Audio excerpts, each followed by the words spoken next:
나는 사람을 보는 통찰력이 있냐, 기준이 있냐, 판단 기준이. 다 필요 없고 착하기만 하면 돼. 그거는 절대 기준이 아닙니다.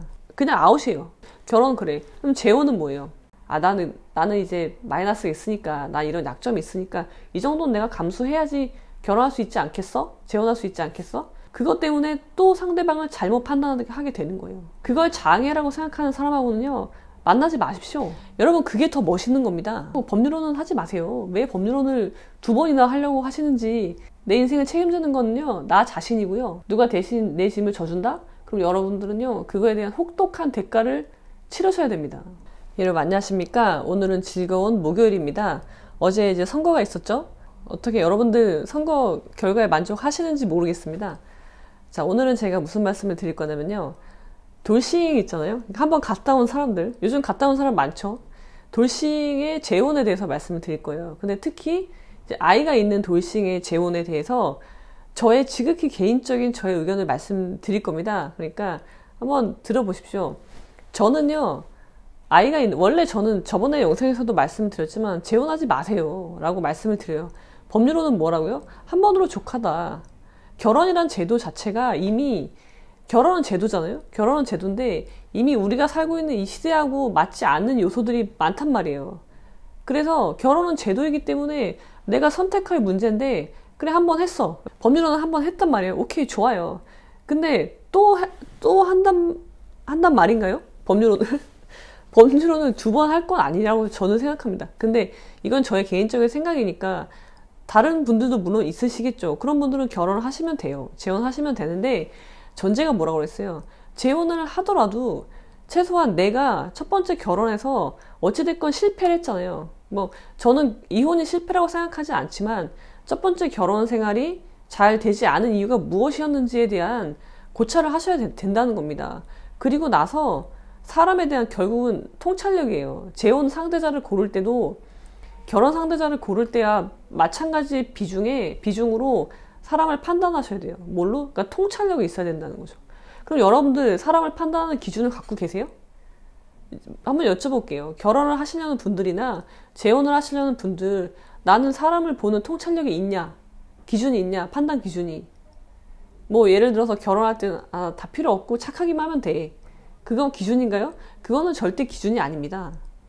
그런 건 기준이 아니에요. 여러분들이 사람을 평가하는 기준을 갖고 계셔야 되는데, 각자 그 기준을 어떻게 만들 수 있다고 했어요? 그거는 결국 통찰력인데요, 논어가 여러분들의 통찰력을 키워줄 거예요. 사람을 판단하는 구체적인 방법과 기준을 제시해주고 계십니다. 공자 할아버지께서는. 그 옛날에도. 그래서 여러분만의 사람을 보는 기준이 있어야 되는데, 그 도구가 있고요, 기준이 있어야 돼요. 내 도구가 있는데, 그럼 어떤 요소를 볼 건지. 제일 중요한 게 뭐라고 했어요? 공자 할아버지는 사람을 판단할 때 제일 중요한 거는요, 신이라고 했어요. 신뢰할 때 그 믿을 신이 없으면 그 사람이 어떤 놈인지 판단 불가능이라고 했어요. 아예 처음부터. 그러니까 여러분들이 나는 착하면 돼, 그건 여러분 아무런 조건도 아니고 아무런 기준도 아니고, 여러분들은 결국 뭐냐면 나는 사람을 판단하지 않고 결혼하겠다라고 말씀하시는 거나 마찬가지예요. 그래서 여러분들이 하나 힌트만 드리면, 논어에는 여러 가지 기준이 나오는데 그 중에서 가장 기본은 신뢰입니다. 저 사람을 신뢰할 수 없으면은요, 어떻게 돼요? 그냥 아웃이에요. 그냥 나가립니다, 바로. 그런 기준을 세우셔야 돼요. 그럼 저 사람이 신뢰가 있는지 없는지 어떻게 판단할 거냐, 그거에 대한 기준은 누가 또 알려주신다? 공자 할아버지께서 논어에 아주 자세하게 설명해주고 계시다는 거죠. 자, 그러면 결혼 그래. 그럼 재혼은 뭐예요? 재혼하려는 분들, 아이가 있는 분을 예로 드는 겁니다. 아이가 있는 분들 돌싱이 결혼한다. 조건이 뭐겠습니까? 이때 조건은요, 대부분이 우리 아이한테 좋은 부모가 돼줄 수 있는 사람이에요. 좋은 아빠나 좋은 엄마가 돼줄 수 있는 사람이 조건이 돼요. 기준이 돼요. 본인은 나는 기준이 그거라고 생각하죠. 근데 그건 아무런 기준이 없는 거나 마찬가지예요. 이런 거죠. 나는 착한 사람이면 돼. 이 정도면 됐지 뭐 하고 결혼을 했는데 알고 봤더니 착한 사람이 아니었어요. 그럼 뭐 이혼해야 하는 수밖에 없잖아요. 재혼도 마찬가지야. 우리 아이한테 좋은 부모가 돼줄 사람이면 돼. 난 이거면 돼. 왜? 나는 아이를 위해서 결혼하는 거기 때문에. 나의 행복을 위해서 결혼하는 게 아니고 아이를 위해서 하는 거니까 아이만이 조건이 되면 돼. 근데 그게 기준이 되려면 그거를 판단할 수 있는 여러분들이 기준이 또 있어야 돼요. 판단 기준이 있어야 되는데 그게 없어요. 도구가 없단 말이에요. 판단하는 도구는 갖고 있지 않아. 근데 우리 아이한테 좋은 엄마 아빠이면 돼. 그런 기준을 세웠잖아요. 여기서 두 가지 문제가 있죠. 판단할 수 있는 도구가 없다는 건 문제고, 그거는 엄청난 문제고, 두 번째 문제는 뭐냐면 그 기준이 맞냐는 거예요. 우리 아이한테 좋은 엄마 아빠, 그게 기준이 맞는 거냐, 그런 사람을 고르는 게 맞냐는 거예요. 만약에 그렇다고 봐요. 자, 재혼을 하는 분들의 행복이 없는 거예요. 왜 그런 나의 행복을 위해서 재혼을 하면은 나쁜 놈이 되잖아요, 우리 사회에서는. 그러니까 그렇게 할 수는 없는 거예요. 그러면은 아이한테만 맞추잖아요. 저 사람이 우리 아이한테 잘하는지. 그러면 이제 관찰하겠죠. 관찰하는 도구라도 제대로 있으면 괜찮은데 도구도 제대로 없어. 그냥 보는 거예요. 저 사람이 하는 행동만 보는 거죠. 그것도 길게 관찰하면 또 괜찮은데 잠깐 보는 거예요. 저 사람이 우리 애한테 친절하게 잘하는 것 같아. 여러분, 같아요, 같아. 같아는 판단이 아니잖아요. 내 느낌일 뿐이에요. 아무런 이성적인 판단이 들어가 있지 않은 거예요. 그런 걸로 또 재혼을 한다는 거예요. 게다가 그렇게 되면요, 여러분들의 상대를요 낮춰서 만날 수밖에 없어요. 여러분이 어떤 이제 여러 가지 외적인 조건을 갖고 있을 거 아니에요. 근데 나는 돌싱이라는 그 여러분들한테 그 약점으로 작용을 할 겁니다. 나의 마이너스 요소야. 그리고 아이가 있다는 거, 그건 두 개는요 다 나한테 나라는 사람을 제대로 보지 못하게 만드는 요소가 되는 거예요. 부정적인 요소로 보는 거죠. 나는 그걸 부정적인 요소를 보지 않으면 괜찮은데 여러분 스스로가 이미 그거는 나한테 마이너스인 요소라고 보는 거예요. 그걸 이제 감안하고 상대방을 고르는 거죠. 그러면 어떻게 돼요? 이미 여러분과 많은 면에서 맞지 않은, 지적인 수준이 맞지 않을 수도 있고 말이 안 통할 수도 있고, 그런 것들을 여러분들이 감내해. 나는 이제 마이너스가 있으니까, 나 이런 약점이 있으니까 이 정도는 내가 감수해야지 결혼할 수 있지 않겠어? 재혼할 수 있지 않겠어? 그래서 또 그것 때문에 또 상대방을 잘못 판단하게 되는 거예요. 여러분, 제가 그런 외적인 조건만을 말씀드리는 건 아니지만 우리가 겉으로 드러나는 거는 결국은 비교할 수 있는 건 그런 조건이니까. 자, 경제적인 조건도 있을 수 있죠. 직업도 중요할 거예요. 그리고 그 사람의 생활 태도, 그런 것도 이거 무시할 수 없습니다. 성적인 매력이 있는지, 이것도 굉장히 중요해요. 근데 이런 요소들을요 여러분들이 먼저 그걸 낮춰요. 이거는 안 맞아도 괜찮아. 다 포기해. 그러니까 이런 거죠. 이런 조건에 나랑 맞는 생활 방식, 사고, 그런 삶에 대한 가치나 자세가 맞는 사람은 여기 있다고 쳐요. 이런 사람을 만나야 돼. 근데 내가 돌싱이라는 사실, 그리고 아이가 있다는 점으로 여러분 스스로를 낮춘단 말이에요. 난 여기 이 정도에 있는 사람인데 내려가요. 내려가서 결국은 여기에 있는 사람을 만나는 거죠. 이 정도에 있는 사람. 스스로 그런다는 거예요. 상대방이 그런다는 게 아니라 스스로 그렇게 자기를 낮춰. 그리고 여기보다도 더 못한 사람이랑 결혼을 하게 되는 거죠. 결국은요, 지인을 또 못하게 되는 거예요. 통찰을 못하게 돼. 왜? 내가 갖고 있는 그런 요소가, 솔직히 말씀드려서 그걸 장애라고 생각하는 사람하고는요 만나지 마십시오.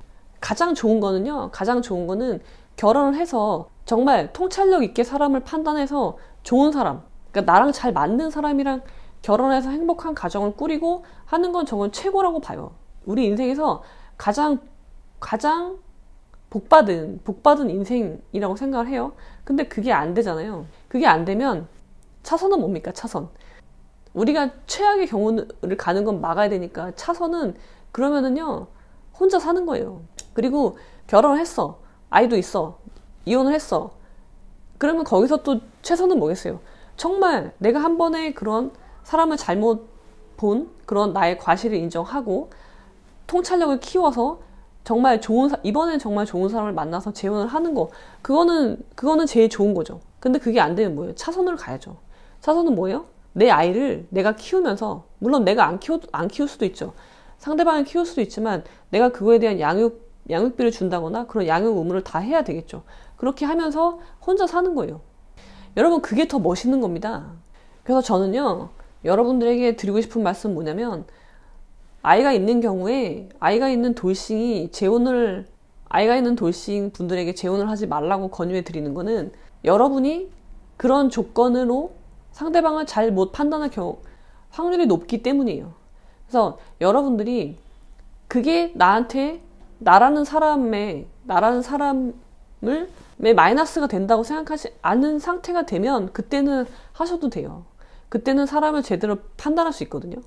근데 여러분이 그 스스로가 그런 조건들을 나한테 불리한 요소다, 나한테 불리한 요소라고 보고 그걸 이미 먹고 들어가면요, 또 이번에도 상대방을 제대로 고르지 못할 확률이 굉장히 더 높아지는 거죠. 처음에 결혼할 때보다. 그러니까 저는 내가 바로 서지 않으면 재혼을 하시지 마십시오. 결혼도 마찬가지인데 재혼은 특히나 더 그래요. 그리고 결혼은요, 한번 해볼 만은 해요. 한번 해볼 만 하니까 한번 하십시오. 갔다 오는 거는 나쁘지 않다고 생각해요. 그리고 아이가 있는 것도 나쁘지 않다고 생각해요. 근데 그게 여러분 나한테 마이너스가 된다고 생각하는 건 여러분이 재혼을 하려고 생각하기 때문이에요. 나 재혼을 할 건데 내가 돌싱이라는 거, 내가 아이가 있다는 거 나한테 마이너스야. 그럼 나는 이거보다 나의 지금 상태보다 낮춰서 결혼해야 되겠구나.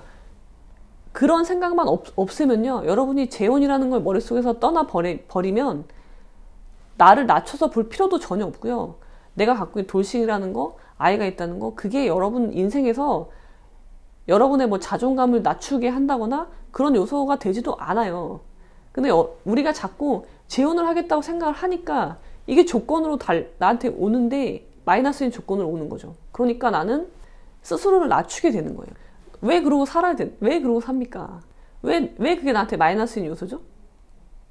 나 재혼 안 할 건데? 그렇습니다, 여러분. 그래서 제가 드리는 말씀은, 아이가 있는 돌싱이라면 재혼을 하지 마십시오. 재혼하지 마시고 먼저 뭘 해야 되냐면 나를 세워야죠. 나라는 사람이 이제 진짜 이 세상을 온전하게 나로서 살아갈 수 있는 기회가 온 거예요.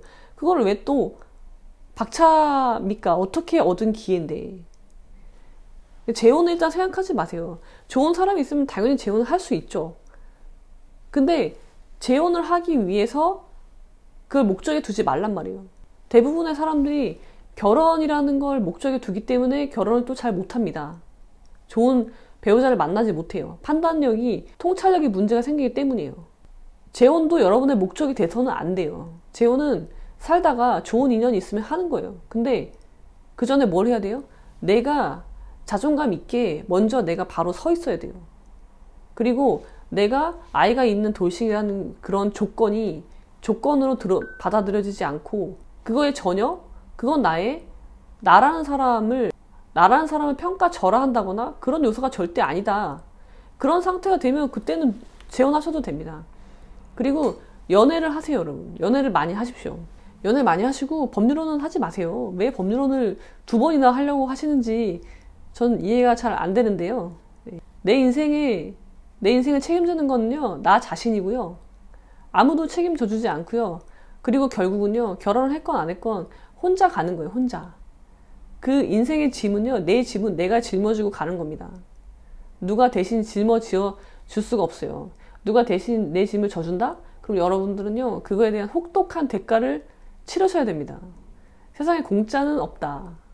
그리고 법률로는 한 번이면 족하다. 한 번은 해볼만 하다. 한번 갔다 오시라는 얘기를 드립니다. 그리고 중요한 건 뭐다? 결혼이나 재혼이나 사람에 대한 통찰력을 기르셔야 된다는, 그걸 키우셔야 됩니다. 그런 거 없이 막연한 조건 하나 세워서 난 착하면 돼, 우리 아이한테 좋은 엄마 아빠이면 돼, 그런 막연한 걸로 결혼하시는 거 아니에요. 그러면 실패합니다. 모든 거의 해답은 내가 갖고 있다. 너는 이미 답을 알고 있다. 외면하지 마십시오. 여러분 자신의 목소리를, 내면에서 들리는 목소리를 외면하지 마십시오. 그렇게 하면은 여러분들은 후회가 적은 삶을 살 수 있어요. 후회 없는 삶을 살 수는 없습니다. 그 누구도. 단지 후회가 적게 할 수 있을 뿐이에요. 끊임없는 노력을 통해서. 자, 그럼 여러분, 우리 모두 끊임없이 노력하는 사람이 됩시다. 그리고 우리 인생에 스스로 책임지는, 그런 우뚝 서는 그런 사람이 되도록 노력하시죠. 자, 오늘은 여기까지. 성적인 매력이 있는지, 이것도 굉장히 중요해요. 여러분 재혼하는데 이거 되게 중요합니다. 근데 이런 요소들을요, 여러분들이 먼저 그걸 낮춰요.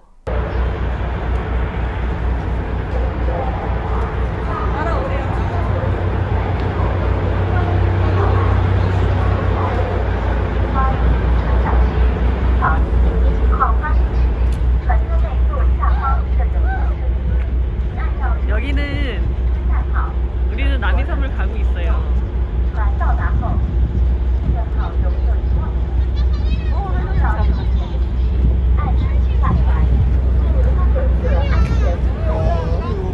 언니 여기 잠깐 봐줘. 무서워. 엄마. 아니 여기 서봐. 여기 예쁘다 여기. 아니 셋이서. 뭐 타는 사람 하나도 없네. 전신 그만 가. 전신샷으로 찍어야 되겠다. 사진으로. 동영상 찍으면서 찍을 수 있어. 찍어봐. 맞아. 하나, 둘, 셋. 또 찍어봐.